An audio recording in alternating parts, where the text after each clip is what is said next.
Então, entramos agora, né, nos conteúdos que vão tratar da temática da dança na Antiguidade Clássica no mundo ocidental, ou seja, a cultura greco-romana predominantemente. Né? Apenas uma breve revisão, vamos lembrar alguns aspectos muito importantes que vão afetar a cultura grega e posteriormente a cultura romana, vindos do mundo do Egito Antigo. Né? Então, lembrando que no Egito Antigo a gente já tem essa divisão entre danças de entretenimento e danças hieráticas, né? Essa forte presença de elementos da natureza, as questões ligadas à fertilidade, a função ritual da dança, né? A maneira também como a arte e a música estão associadas à busca de padrões harmônicos, né? De equilíbrio, né? Dentro dos rituais religiosos, a prevalência numa divisão sexual da arte, né? Então a separação dos gêneros nas festas e nas ações artísticas, né? E a divisão da arte em relação às várias funções artísticas, né? Estão presentes nos ritos religiosos, nas procissões ligadas ao mundo da morte, né? Aos banquetes e festas sociais, e também fundamentalmente a eventos militares, né? Aqui a gente vê uma linha de tempo, então a gente percebe que a história da Grécia Antiga, efetivamente, ela começa em torno de 800 a.C. e vai até 334 a.C. Nós temos um período anterior, que forma a civilização minoica micênica, né, que vem de 3000 a 1150 a.C., e depois um período de invasões dos povos dórios, né? Então invasões que vão trazer mais elementos de uma cultura asiática que vão configurar e desenhar a cultura grega propriamente dita. Né? A partir da época arcaica, no ano 800 a.C., a gente começa então a formação do que a gente conhece por Grécia, né? Uma escritura alfabética, a cidade-estado, a formação de uma identidade grega, né? Uma noção de corpo, o desenvolvimento das instituições dos Jogos Olímpicos e do teatro, as guerras históricas da Grécia, a formação do pensamento da democracia, né? E a política da democracia grega, né, no modelo antigo, o desenvolvimento do pensamento filosófico e uma reflexão em torno da produção artística que é feita nesse período, já no período clássico. Né. E em 334, com a dominação, né, o novo imperialismo, a dominação macedônica e depois a dominação romana, a gente tem uma expansão, uma mundialização da cultura grega nesse momento. Então, só para a gente lembrar, né, que essa cultura que se forma nesse período anterior à Grécia, ela é extremamente vinculada, né, a uma cultura naturalista e uma combinação entre elementos de uma observação da natureza com princípios compositivos abstratos, né, criando uma cultura riquíssima em termos de ornamentação e sofisticação, com fortes presenças de elementos da Ásia Menor como um todo. Né. Há um processo constante de deslocamento entre as ilhas, né, e o continente, né, e isso vai então definindo aí o campo de formação cultural propriamente dita. Né. Essa cultura é altamente sofisticada, né, mas também é uma cultura bastante elitizada e vai construir seus padrões, que hoje são parte de resquícios da arqueologia, em torno de uma estética, né, registros estéticos dos grupos que são dominantes, que viviam nas casas, então alguns registros que nós temos. Né. Duas coisas que são bem legais da gente lembrar, né, é que já nesse período aqui a gente vê as formas artísticas, né, especialmente ligadas à arte do movimento, então aqui pensando na questão da dança, né, da gestualidade, do corpo, né, nas procissões, e nas taurocatapsias. Né? As procissões já ligadas a todos esses ritos fúnebres, né?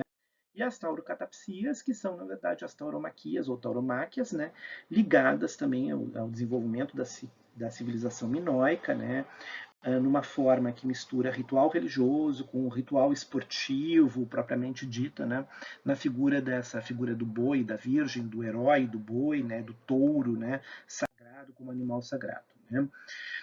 Muito interessante ver, porque isso vai continuar se espalhando e vai chegar, né, nas festas do boi na Península Ibérica, que depois vão ser muito importantes na análise da forma como o boi é pensado, por exemplo, no norte brasileiro, mas também no sul do Brasil. Né? Então, o papel que o boi ocupa, né, na cultura do norte, na cultura do nordeste também, né, em toda a cultura folclórica, mas também na farra do boi na ilha de Florianópolis, né, de colonização portuguesa.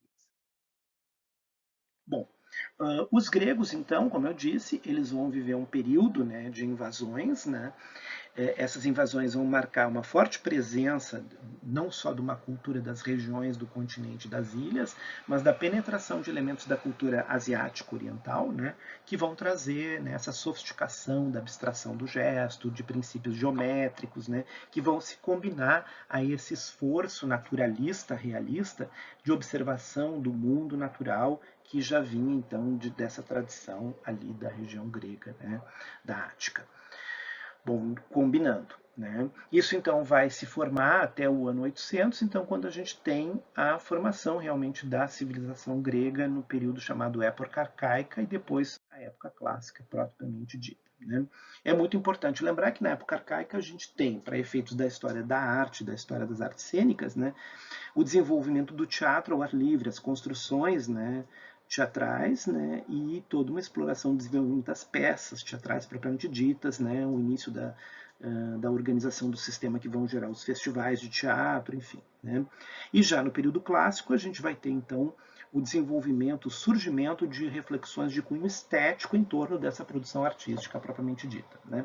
E no período posterior, o helenístico, a gente vai ter o chamado expansionismo cultural grego, não pela mão dos gregos, mas primeiro pela mão dos macedônicos, depois pela mão dos romanos, que são os segundos povos que vão dominar a região. Né. Bom, elementos gerais importantíssimos dessa arte. Né? É uma arte, então, como nós vimos, com bases naturalistas de observação da natureza, né, que coloca a espécie humana, o ser humano no centro dessa reflexão. Então, é uma arte que já traz uma vertente antropocêntrica, né, e busca desenvolver, explorar, sofisticar, né, maneiras de produzir uma representação mais próxima da escala humana da natureza e na própria proporcionalidade no modo do entendimento do corpo, ou seja, então uma ideia de buscar a ordem do macrocosmo no microcosmo do próprio corpo humano, né? Inclusive trazendo o mundo divino para o mundo terrenal sob a forma humana. Né? É uma ideia de pensamento simétrico, extremamente harmônico, né? E uma maneira de combinar essa observação da natureza com uma concepção de beleza matemática. Tudo isso, fundamentalmente, depende do desenvolvimento da técnica, que, na verdade, é realmente a ideia de arte do mundo antigo. Ela é muito mais próxima de uma técnica, né? Ou seja, é o esforço, né, no domínio, né, rigoroso de uma técnica. Bom, além disso, a gente tem que considerar que existe um outro contexto, né, que é um contexto mitológico que aparece nas mitologias do mundo antigo, mitologia grega, né, que dizem que a dança ela surgiu como um ato de réia, né, que ensina, né, uma movimentação rítmica, né, para ocultar o choro de Zeus, para que Cronos não matasse Zeus, né, já que ele tinha o hábito de devorar os seus filhos. E ela, como uma das esposas do Cronos, né, ela tenta proteger esse filho aí. Então aí nós encontraríamos as origens da dança como um sistema de proteção da divindade maior, depois que vai ser Zeus. Bom, isso me parece bem forte, né, pensando na ideia das civilizações do mundo antigo, né, na maneira como elas fazem todo esse enlace, né, entre aspectos religiosos, entre as formações étnico-culturais, os enclaves étnicos, né, e a formação da própria sociedade. Né. Então, não podemos esquecer desse elemento mitológico, desse elemento natural e matemático, que vai depois definir as três grandes categorias que estarão presentes no raciocínio de dança e das artes do corpo no mundo grego, que é movimento, espaço e tempo. Né? Uma relação muito forte com o desenvolvimento do teatro. Né? Temos que lembrar sempre que na antiguidade não havia uma separação entre dança e teatro. Né? Então há realmente uma ideia de dança-teatro ou teatro-dança prevalecente nesse momento. Né? E duas grandes nucleações da dança, aquelas que vão seguir os caminhos hieráticos, danças sagradas, dos ritos de iniciação, das cerimônias religiosas, as formas de expiação da culpa, né? Então todas vinculadas ao sagrado, e as danças sociais e profanas, que estão associadas à cultura urbana, à cultura civilizatória, envolvendo fenômenos como a guerra, né, o mundo do trabalho, a sazonalidade da natureza, a fertilidade humana e da terra, e também as danças de divertimento, de entretenimento e os cortejos sociais propriamente ditos. Né? As danças, então, tiveram uma grande importância no mundo helênico, porque o corpo como um todo teve uma grande importância no mundo helênico. Né? O corpo é visto como um fundamento, né, religioso, mas também no meio de comunicação simbólica, e por isso a dança também serve como fundamento, no locus adequado para a religiosidade e para a expressão de uma comunicação simbólica, né? É muito presente a ideia de a dança estar integrada às formas do culto, né? E dançar ser uma forma de honrar as divindades propriamente ditas, né?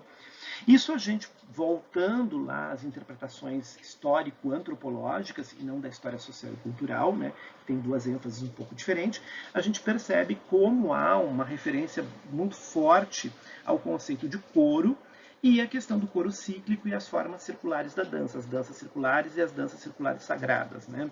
Pensando em círculos fechados e abertos, a organização dos cortejos, e disso, então, é que surgem, né, uma nova especialização que vai distribuir a ideia do artístico, ou da techné, propriamente, da techné ligada à arte no mundo antigo, a duas grandes figuras divinais. Apolo, com as musas, e dali ter Psícore, a musa da dança, né? E do outro lado, Dionísio, as dionisíacas, os ditirambos, as mênades, né? Que vão configurar formas também oraculares e rituais e religiosas, né?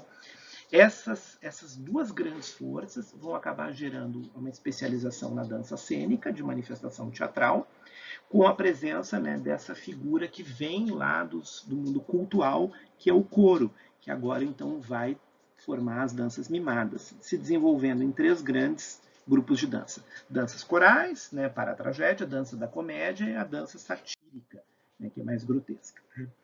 Coisas muito importantes, né? Então, essa inseparabilidade da dança e do teatro, né? Essa divisão entre coral, cômica e satírica, a presença de uma dança lúdica nessa sociedade grega, né? E ao mesmo tempo que não perde a dimensão da dança hierática, dos ritos dionisíacos, e a função da dança na sociedade, né?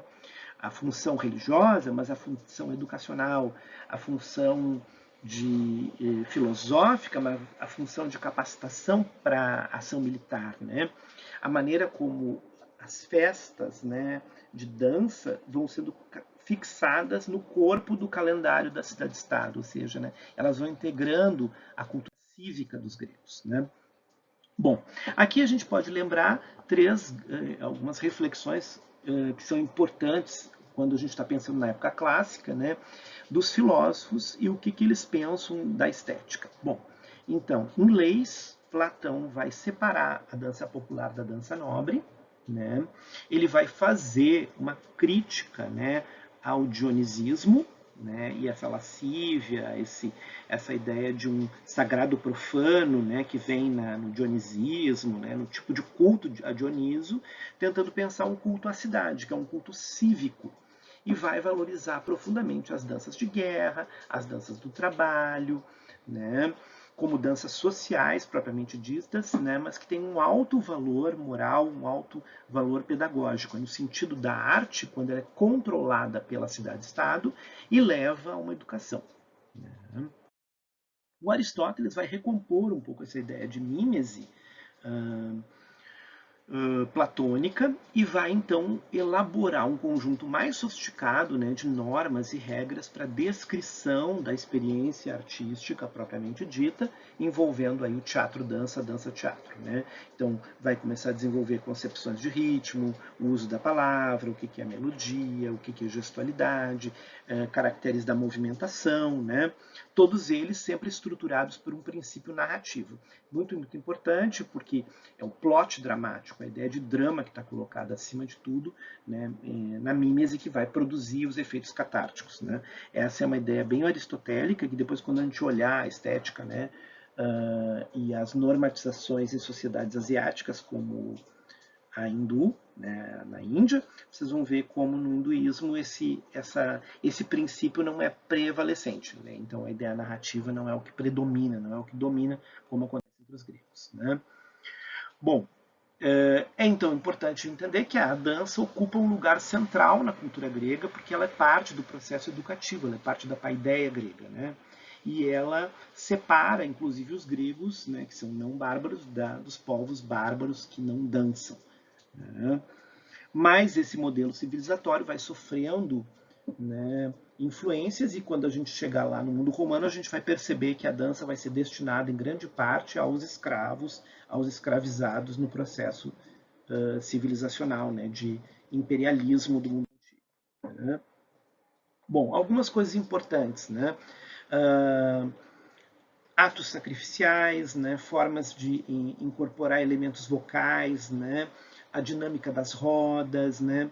As formas de organização geométrica do espaço, rodas abertas e rodas fechadas, então círculos fechados e abertos, as fileiras, também a presença de separação por gêneros, né? Contexto musical, né? De canto bastante presente no mundo da dança, tudo isso vai ser parte integrante, né? Então, lembrando aqui, né, conteúdos da dança na Grécia Antiga. Né, integram o mundo dos ritos religiosos, integram os ritos cívicos e a cultura pública, né, se distribuindo entre dançarinos profissionais e dançarinos acrobáticos, né, fazem parte da educação grega, da paideia grega, envolvendo a infância, né, desde a infância, e também a educação e preparação para as artes da guerra, ou seja, é uma técnica militar, né, com as danças pírricas. Né. É também uma arte geométrica e depois vai se integrar como dança cênica ao mundo das tragédias e das comédias, se distribuindo em diferentes funções, né? Sendo integrada inicialmente com o coro grego, então, né, que vai formar então, né, as matrizes de um pensamento coreográfico, que é uma grafia, uma escrita do movimento do coro, né, da movimentação corporal e dos elementos musicados que o coro vai desenvolver. Né? Além disso, ela prevalece sempre um conceito de ritmo, de ordem, de beleza, de harmonia, de beleza do corpo, de equilíbrio. Né? Então, corpos não idealizados e modelizados são excluídos da produção artística nesse contexto. Né?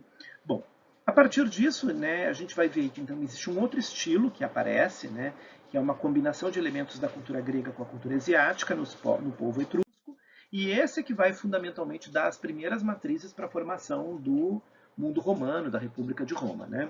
Roma seria só uma invenção da Grécia? Não. Né? Ela faz uma apropriação da cultura grega, né? E junto com seu background cultural etrusco, e forma esse conjunto novo, moderno e bastante imperialista, que é o modelo da civilização greco-romana. Né?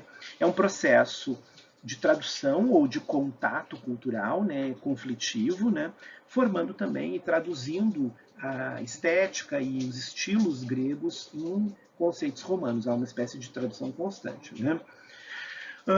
Uma coisa característica é que os romanos eles vão se dedicar muito mais à formação de grandes centros de entretenimento, né? Então uma arte para as massas, como é o modelo depois do Coliseu, a gente vai ver um pouquinho isso. Né? Bom, Roma então ela se forma em 750 a.C., no período da arte arcaica, ainda com forte influência asiática, etrusca. Né? Ela vem, né,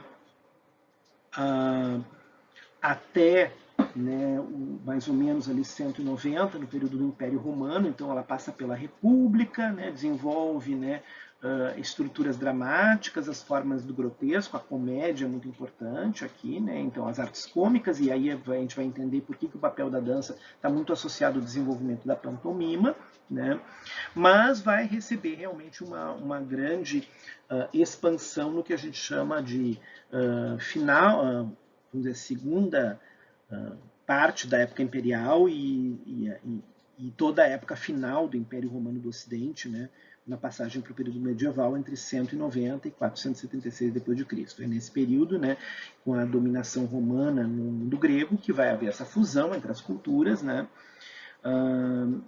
e vai então haver uma sofisticação nessas formas de entretenimento, né, e logo em seguida vai receber também o impacto dos elementos da cultura paleocristã que vai se formando no final do período do Império Romano, entre o século I e o século IV. Bom, a dança em Roma ela vai ser bastante restritiva, né?